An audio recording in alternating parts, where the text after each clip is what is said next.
Salut la classe, c'est Easy Madame. Ce matin, je pensais originalement de faire quelque chose d'un petit peu plus sérieux, mais je sais que vous avez écrit pour les derniers devoirs et je veux faire quelque chose de plus amusant, quelque chose de rigolo avec vous aujourd'hui. Donc, j'ai décidé d'aborder la parole idiomatique parce que je sais vous adorez des phrases idiomatiques, vous pensez qu'ils sont très drôles et moi aussi. Donc, on va apprendre 7 ou 8 phrases idiomatiques aujourd'hui. Ok, donc la parole idiomatique numéro 1. Première, nous avons quelque chose. Coûter les yeux de la tête. Oui, c'est similaire à ça en anglais et je vous donne un exemple. J'aurais aimé voyager cet été, mais ça coûte les yeux de la tête. Oui, il y a beaucoup d'argent qu'il faut utiliser pour voyager cet été. Aussi, c'est dangereux. Numéro 2. Boire comme un trou. Oui, un trou, c'est comme ça. Je vais vous montrer une photo. Et boire, vous comprenez, c'est comme ça. Ou bien, en fait, je bois de Mountain Dew comme un trou cette semaine. Mais mon exemple que j'ai, c'est mon Dieu, il buvait comme un trou. Ça fait 3 bouteilles de l'eau. Parce que on boit de l'eau, la classe. Numéro 3. Ne rien savoir faire de ses 10 doigts. Oui? Donc, c'est-à-dire que tu es complètement stupide, tu ne sais pas comment utiliser les 10 doigts de la main. Oui? Donc, l'exemple que j'ai créé pour vous, Madame et les leçons en ligne, ouais, c'est comme elle ne sait rien de ses 10 doigts. Ces vidéos sont si dingues. Et c'est vrai. Numéro 4. Donc, arriver comme un cheveu sur la soupe. Euh, donc, c'est un petit peu dégoûtant. Mais c'est-à-dire que vous êtes entré dans une situation très, très, très maladroite.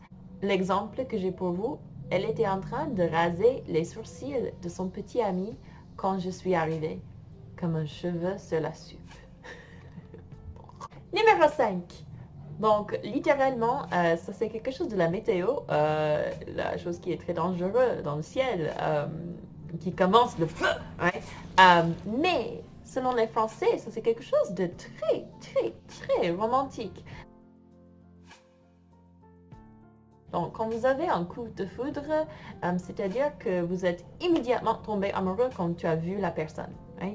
Donc, j'ai dit, quand j'ai vu Stromae pour la première fois, c'était le coup de foudre. Ce n'est pas vrai, mais je l'aime. Numéro 6, c'est un de mes préférés, c'est d'appeler un chat un chat. Oui. Euh, donc, c'est quelque chose qu'on utiliserait pour être très, très, très honnête. Donc, l'exemple que je vous donne, c'est attends, tu veux vraiment dire que madame est dingue? Écoute, il faut appeler un chat un chat. Donc, c'est-à-dire que je suis ce chat. Numéro 7. Donc, numéro 7, c'est poser un lapin à quelqu'un. Oui? Donc, voilà un lapin. Non. Littéralement, c'est de ne pas aller pour voir quelqu'un quand vous avez fait des plans. Oui? Comme, par exemple, j'ai donné l'exemple, je l'ai attendue, mais elle n'est jamais arrivée. Elle m'a posé un lapin. Oui? Ne le fais pas. C'est méchant. Et, numéro 8. Donc, sauter du coq à l'âne. Euh, donc, j'aime bien ça parce que c'est-à-dire que, vous comprenez, le coq et l'âne, ils sont les deux les animaux, mais c'est de changer la topique de la conversation très vitement et sans raison. Oui? Donc, l'exemple que je vous donne, c'est peut-être un commentaire suivant, une discussion de la politique. Et je saute du coq à l'âne, mais ta robe est trop belle. Voilà. Alors la classe, j'espère que vous aimez ces exemples de la parole idiomatique. C'est à vous de créer 5 phrases avec quelques phrases idiomatiques que je vous ai montrées. Oui? Au moins 5. Si vous voulez créer vite, vous pouvez, mais ce n'est pas obligatoire de le faire. Et je vais vous demander de le faire à l'oral sur LinkedIn. Donc, si vous avez des problèmes avec LinkedIn pour n'importe quelle raison, vous pouvez envoyer cet audio en email ou bien vous pouvez partager ça avec moi en utilisant Drive. Ça m'est égal, mais faites-le. Donc, 5 phrases à l'oral avec les phrases idiomatiques. Merci la classe et au revoir. Mousse, tu peux dire au revoir?